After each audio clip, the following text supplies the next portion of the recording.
extensively towards the end of the course. And the last case method discussion we had was really good. So, you know, back to the point of maybe that's something they learn throughout the course. But I do think that dividing the theory and lab portions up was extremely effective. Right. And I had a lot of students come back to me and say that was useful. So that was the kind of how we broke it down. And then, but we built out from that course structure. And so it was not, you know, kind of haphazard in how we approached the things. So I think it took students a little while to get the pace, but once they did, it was really useful. And I had people coming with questions, you know, coming prepared to lab weeks, especially with questions or issues that they were struggling with. So, great. Yeah. Good. Thank you. Okay. Other things that your students are learning. Dan. So let me summarize it as, I think, 4 things that they learned. The first was an observation last week that was shared across both the 607 and the 611 course. And that was that they're all teachers. All the Vietnamese in these 2 classes are teachers. They're being given permission to think and act differently. And that was a really profound insight and public comment to say. The second thing that they are learning, because everything they're doing is collectively a lab. They see themselves, in a sense, Luke, writing a chapter of a case statement for the next copy of Just and Lasting Change. How do you create a curriculum for a country? And what they've learned is something that we do not put in the syllabi. And that's how the hell do you work with a government which is very conservative? So working with the Communist Party and working with the provincial authorities and gaining permission from very powerful people to proceed with something that's quite innovative.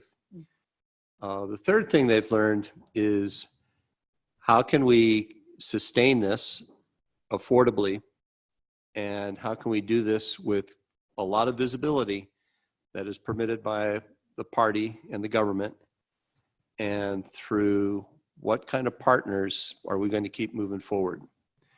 Again, none of that's in the syllabi, but that's the subtext. They've got to answer those questions for this to have legs. And then the last thing is this, and this has been really fun to observe.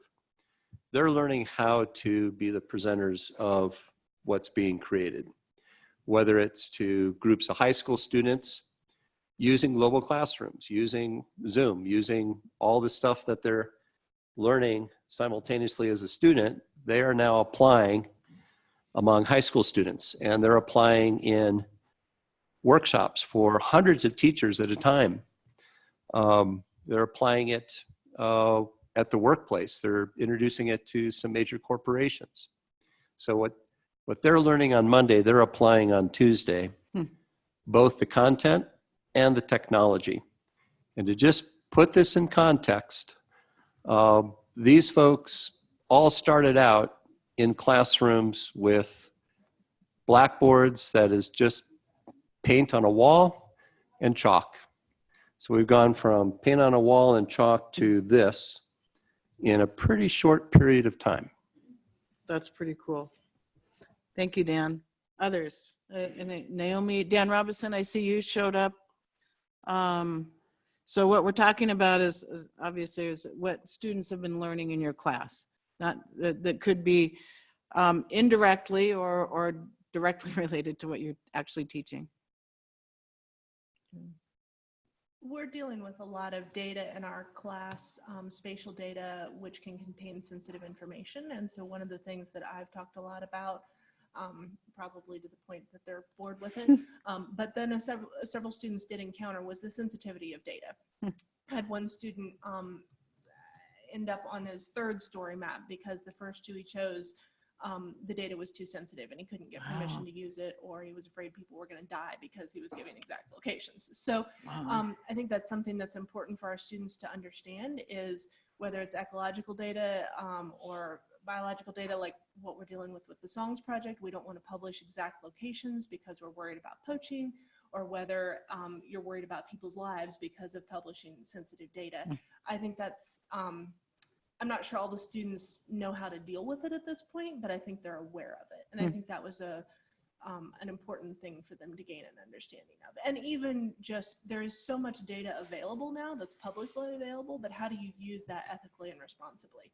Because just because you can access it or you have that information doesn't mean you should publish it. So that's been a interesting topic for me to mull over with students. That's interesting. Another person that had to do a third story map because of that this will be forever ingrained in his or her mind. Oh man, that's something. I'm super sorry. I'm gonna have to jump off, but just from this bit, I've learned a ton. So thank you, and I'll be catching up with Mary and Kelly in a couple of days. So I appreciate all of Thank this. you Have a so good much, day. Julie. Bye. Have a nice day. Thanks for joining. Dan, Yeah. could you Um, maybe speak to this and introduce yourself also, since you didn't have an opportunity to? yes. Good morning. I got here a little late. I told Christy that I might be late. I'm Dan Robson. I've been teaching since the first cohort back in 2004, 2005. I am in La Paz, Bolivia right now, but normally I'm in Jujunavaca, which is in the Bolivian Amazon. And this term I've been teaching monitoring and evaluation, and next term I'll be teaching sustainable livelihoods. But I've taught food and water security in the past, research methods, and some other courses, sustainable livelihoods and conservation, water, community water issues. In any case, I'm a little bit about this term. I'm a little not very encouraged, I would say, that this is a course that I taught very similarly to the previous cohort, and it seemed to work better. I hadn't made many modifications. I've made longer Zoom sessions, made more imaginative Zoom sessions, but there's a very clear divide within the class between the people that are really picking up on it and those that are not, and it kind of is discouraging because and to say what they might have learned as a class. Again, there's a group of students that have picked it up and realized that I really want them to do things that they're interested in and define it in their terms, work on it in their terms, and they're flying. And there are other people that don't understand that they're not flying. So I would say there's some individuals that have learned a lot by working within the context that they're really interested in. I mean, 2 or 3 students that have just pushed the boundaries, made me think about some things that I already thought I knew quite a bit about. And then at least half the students or more are struggling. So I can't think about something that as a group they might have learned either what they were supposed to or out beyond what they were supposed to. I would just respond to one thing that I heard Luke say, was that I this is the 3rd time now that I've had them do peer review, and from the very first time I found them be very involved in making suggestions, asking people what they meant by this and that, or they could have done this better, or a lot of the time there's certain students that really did a good job on the presentation, and so people saying, I really like that, how did you do that? And so there is a fair amount of work going on like that, and there has been previously, but I can't say that we've been able to move it forward this term. Okay. Good, thanks, Dan. Scott, would you like to add anything from your experience in the last 8 weeks with your Change Your World? Christy, am I off mute? Yeah, you are. Okay, thank you. Yeah, it's interesting for me to speak off the heels of Dan, because I think some of the students in Dan's class that might have been lagging are from the Scouts program, if I'm not mistaken, Dan. And I only mentioned that because just a bit of context for everyone. I have been for the past fall, I have been working with our scout leaders in our new World Scouts track program. And this is, writ large, this is an effort on the part of the university to begin looking at strategic partnerships somewhat along the lines of what Dan Westner's doing in Vietnam, but for organizations that welcome our assistance in training their leaders. In this case, this would be Scouts leaders, not so much in the U.S., but overseas. So this past fall, I had students in Africa. And I mention all that to say that I think there is a sort of implicit understanding on their part that whatever we teach them is going to be really relevant to their lives and to their work as Scouts leaders. And that if they are not receiving that for whatever reason, then I think their work in the class really suffers. And I think that's a question that we as an institution are going to need to address for these students because anyway, so with regard to your specific question, Christy, so the Scouts leaders, Scouts, as we all know, are famous historically, have a legacy for doing service, planting trees, picking up trash, helping little old lady on the street. And really this effort was introducing to Scouts community development. So how do we take that impulse to serve, impulse to good, and find ways to scale that within communities, organize it and scale it. And so it was really an introduction into seed scale, which is the backbone of Future Generation. And I think the students did learn about seed scale rather than get into the 4 principles. Went directly to the 7 tasks, and I have the students executing on the 7 tasks on a project of their choosing. That's another big issue we'll need to revisit. But I think they did learn a lot about seed scale. They learned a lot about their communities, and the online learning was a revelation for most of them. And I think we probably forget this, that for most of our students, especially in places like Africa, where my students were from, they've either not been introduced to online learning, or if they have, it's that very asynchronous, passive, static learning where you're given a slide, you have a multiple choice answer, but there's no interaction with either a teacher or fellow students. And so this was, it was electric for a lot of these students to have this sort of interaction.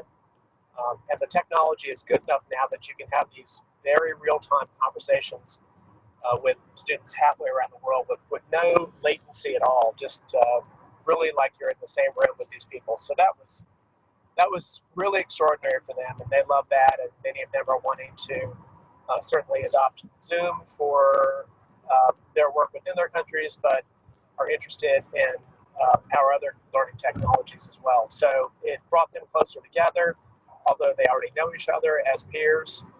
So there was a lot of energy. I'm anticipating your next question, Christy, just to say that I think a learning edge or a growing edge is, for all their enthusiasm, they haven't kept up with their assignments. And so I have my last class tomorrow morning and review session, and I hope to find out more about, so where they are on the expectations I have for them with regard to the coursework. Thank you, Scott. That's very helpful. I think I got everyone. I'd like to move on just for a short discussion of what may not have been touched on during talking about student learning is successes and challenges. And what's going on? Okay. And I think maybe focus on the challenges. I think the learning certainly is the successes. So I know that Dan Robinson mentioned one that M&E has been somewhat discouraging. just because it isn't at the place that it has been before. So other challenges that you've been experiencing in your classes, and I think the helpful thing about this, especially for our spring instructors, is to show them that maybe things to expect, and that they're not alone if they're feeling challenged in their courses, because we all do.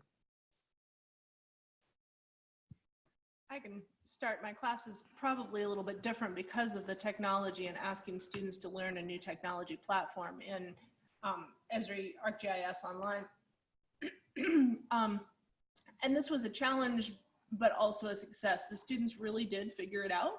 I was kind of impressed by that. We had several students drop out because they didn't either have the internet access that they needed to do it, or it was obviously not going to work for them. But most did. And I think they also hopefully got over a little bit of their fear of technology, and they saw from us that we didn't even know how to do everything. The technology is changing very fast. Over the course of the 16 weeks we were in the course, the platform updated. I didn't know how to do things, and so I talked to them a lot about Google it. You need a community to figure this out. I don't know everything, but it's also about, I was trying to impress upon them that if you know what's possible, then you can probably either figure it out or get help to figure it out. So it's more about not learning what button to click, but learning what you should be able to do. And as the technology evolves, then figuring out how to find that. So yeah, it was just a learning process for all of us. That's great, because that can be applied to so many different things, I think. Probably mostly in the era in technology, but I think like Mahara, Google it. Help Kelly figure it out. Other challenges that you've faced? So it's not new, but I think constantly the just student time management, and just kind of how do you stay on them about time management without, dominating kind of the airwaves, and recognizing that, we are always, they've got jobs, they've got families, and that, our courses are very intense. And I think, especially in at least the going to scale course is one of those things of not letting them fall too far behind. Right. So I did not really plan to do it, but I've ended up doing hours and hours of one-on-one meetings this term. And in some cases, if students are lagging, I will make mandatory one-on-ones, kind of, they'll send me something. In feedback, especially on the second lab assignment, everybody in the bottom 3% of the class was told that they had to give me a time for a half an hour meeting so we could talk about it. And this was not, a critical session, but I think in all of those instances, I saw the students who met with me one-on-one, you see it in their lab work. And it's so often that I think students get stuck and they do have other things. So it's a time management issue that, in terms of how do I prioritize what to do with my Saturday, they're not going to go do work on the part of a course that they're stuck on or confused about. So having that to really just say, oh, in your case, and help kind of break that logjam has been very helpful. But I will say that there's only two students throughout the course who consistently ask for the one-on-ones. That they have all been, and it's a lot, I've got plenty of other things to be doing. So to then, spend, my Tuesday and Wednesday mornings for the past 3 weeks meeting with students who don't want to meet and sometimes don't show up can be aggravating, but there are a lot more students that are going to pass the course as a result. Yeah. So, but so getting them to ask for help and do that is always a struggle. Thank you. Very true. Other challenges that you've faced, we'll move on in a couple minutes to the next agenda item. I want to bring up the grading issue that I was talking to you a little bit about. It's been a challenge for me, kind of sorting out the grading in my head to not give everybody perfect scores, but then have them not be discouraged when I don't. And we have it set up so that there's only 100 points over the whole course. So if there's an assignment worth 15 points and I give an 11 out of 15, that's a C, and that was very distressing to some students. So trying to work with that 100 points in a constructive way so that it also doesn't scare students when really I'm trying to encourage them to work harder. And that's also just me learning about grading without a curve and how to, well, I had one assignment that was very hard technically, and students didn't do well on it. And so I don't want to give everybody a terrible score on it, but I also don't want them to think, oh, we did great on this, because they didn't. So without a curve, that's a challenge. Yeah, definitely. Other challenges that you want to mention? Okay, let's go on to some processes, and please ask any questions as I just go through these pretty quickly, including Mary and Erica. Mary, you've been through this once, but certainly you haven't, Erica. So we have an incomplete process, which is where students request before the end of the semester, where they see that they're falling behind. They complete a form that they find online, an incomplete request form. That goes to Jody. Jody then sends it to the faculty member for approval. So they need to, on that form, they say why they aren't able to complete the course on time. And then they give a deadline, which they should establish with the professor, a reasonable deadline. Normally we just say like a week or 2 weeks, in order so an incomplete doesn't string on out forever. So that's the incomplete process, and the faculty member can accept the incomplete request, deny it, or somehow modify it with the student. So normally a denial would be if the student is just not doing anything in the course, and all of a sudden at the end they want an incomplete, where basically you're going to have to reteach them all the material because they haven't participated in the class. So that's not a good reason to request an incomplete. That's that process. Of course, if you have any questions about it, talk to me or talk to Jody, who's tracking all of these. The final day of the semester is December 13th, so on Friday. And after that, course evaluations. Jody will send the course evaluation links to students. And students, the incentive that we give for that is they need to fill these course evaluations out before they get their updated transcripts with their grades. That's how we try to ensure that we get full participation in the course evaluations.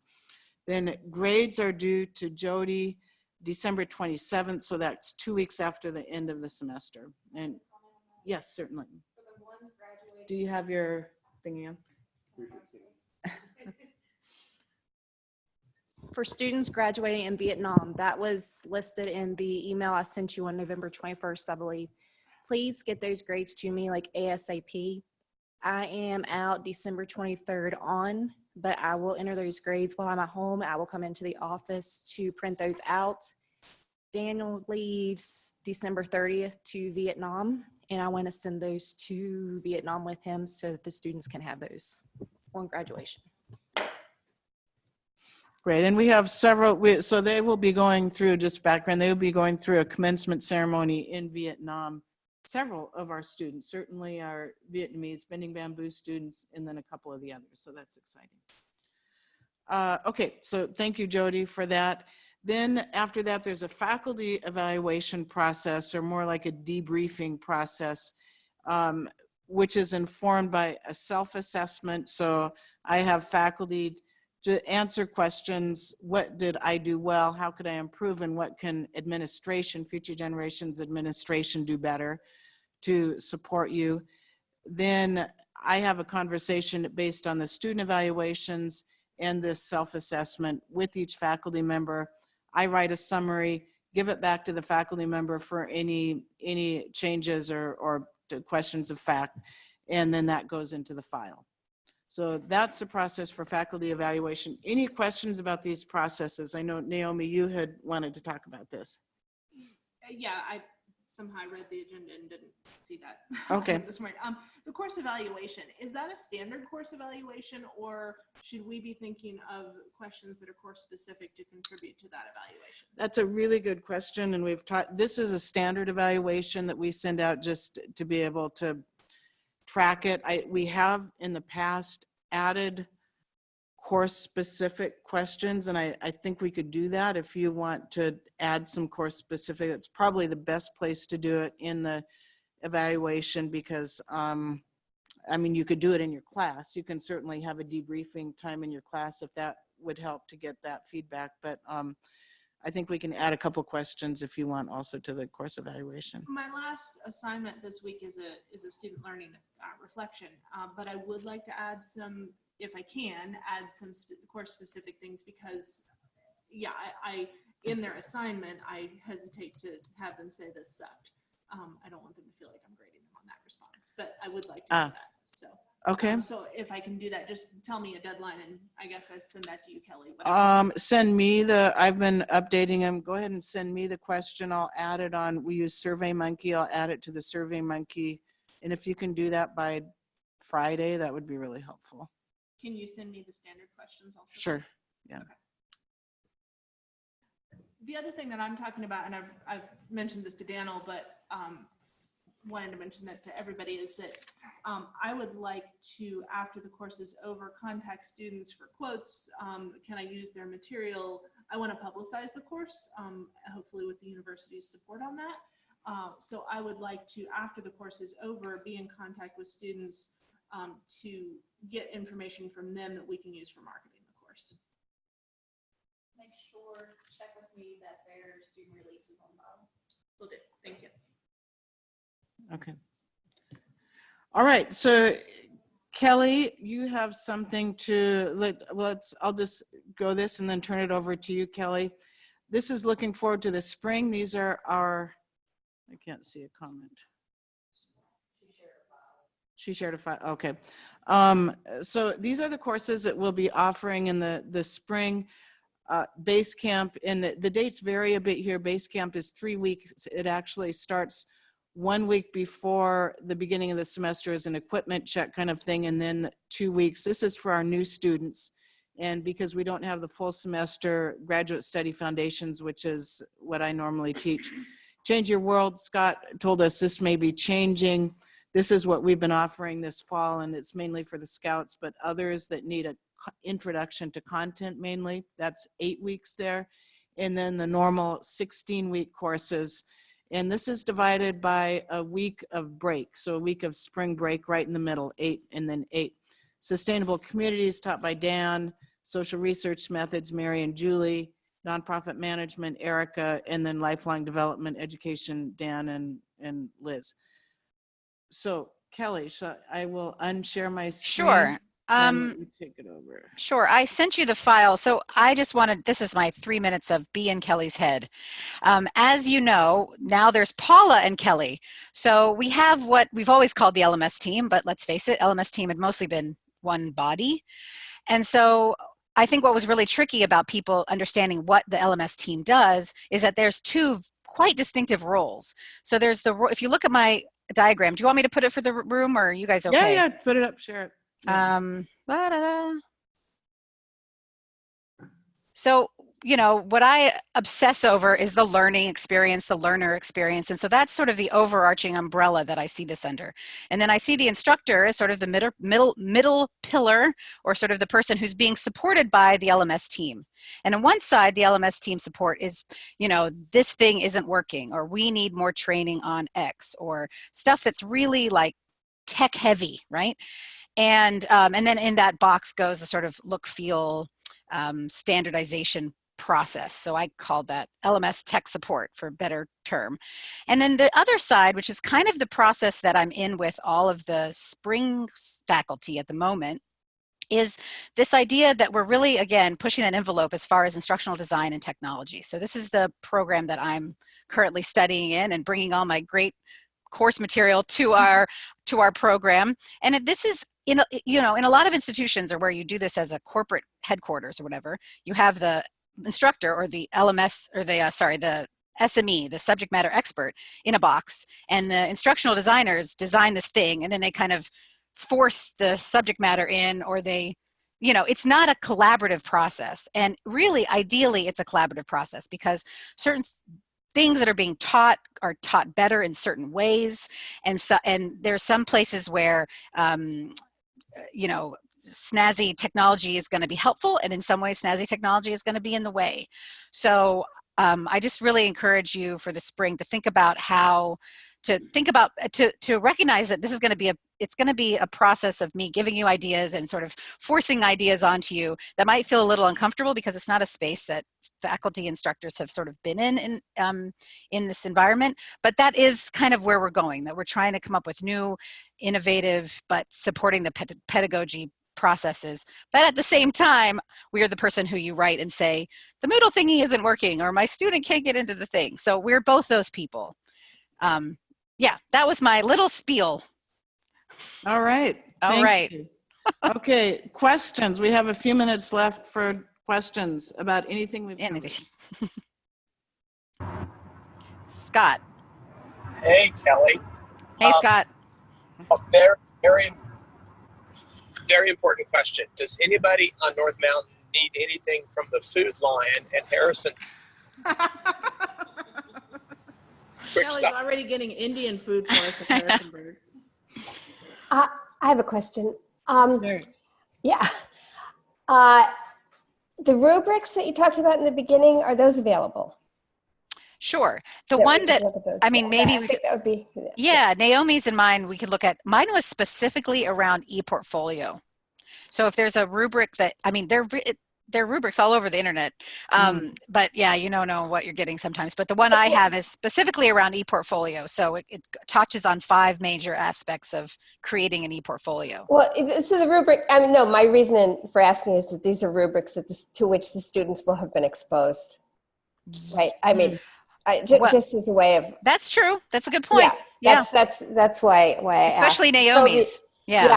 So okay. if students have been exposed to and already using those, it's just helpful. True. Yeah. I'll get with Naomi and we'll send out one with the notes from this meeting. Yeah, not that we will replicate them No. completely, just as a deep background. Thank you. Yeah. Good question. Yeah. Other questions? So I gave the dates of the classes, and the Zoom times have been set also. I didn't want to get into that though, the specific Zoom times. I think that we'll be talking individually with faculty members about the specific Zoom times. One thing that we did do though in the fall that worked fairly well is to give a Zoom session in the morning Eastern time, and in the looks like Mary left, and then the evening Eastern time, to be able to account for the different time zone differences. And so that of course depends on the makeup of the class, but that has been important to give students full access to the Zoom sessions and the course material. And I have to say that was great, I think. Okay. I had several students who wouldn't have been able to participate in the morning, and it was great Right. to have them live. I can't imagine doing it without having them live. Exactly. Yeah. Good point. And it also breaks down, it depends on the size of the class, but it does make it into smaller groups during the individual Zoom sessions. Yeah, I have a question for Kelly. First of all, I resent being put in a box in your diagram. Are we still to address issues to you and then you decide who deals with them? Or are there things that we go to directly to Paula? I thought you were going to say one of these is you go to Paula. Yeah. And you go to me. Well, it sort of depends on the time of year. So, I mean, you know that Paula is the one who's usually dealing with the Zoom recordings, and she's the one who has access to the Google logins and stuff. So a lot of the LMS tech support stuff that was on the left side does end up in Paula's lap. But it's going to, like at the beginning of the semester, everything gets a bit chaotic. And so we're working on a process to be, back and forth. So if you send it to one of us, I'll happily triage those, or Paula will be like, I don't know what they're asking. So, whichever way. Okay, looks like Dan dropped off. Any final questions, or we will, Very odd what I see in there. When there's no video, it's turned When off. there's no so. video, I can't see it. So Scott is still on there. He Okay. is. Well, it's 10:30. Thank you Yeah. so much for your participation, everyone. And look forward to next, these happen, 9:30 a.m. Eastern time, second Tuesday every month. So as much as possible, it's great to have all of you participate. Thank you. We'll see you later. Bye. Bye-bye.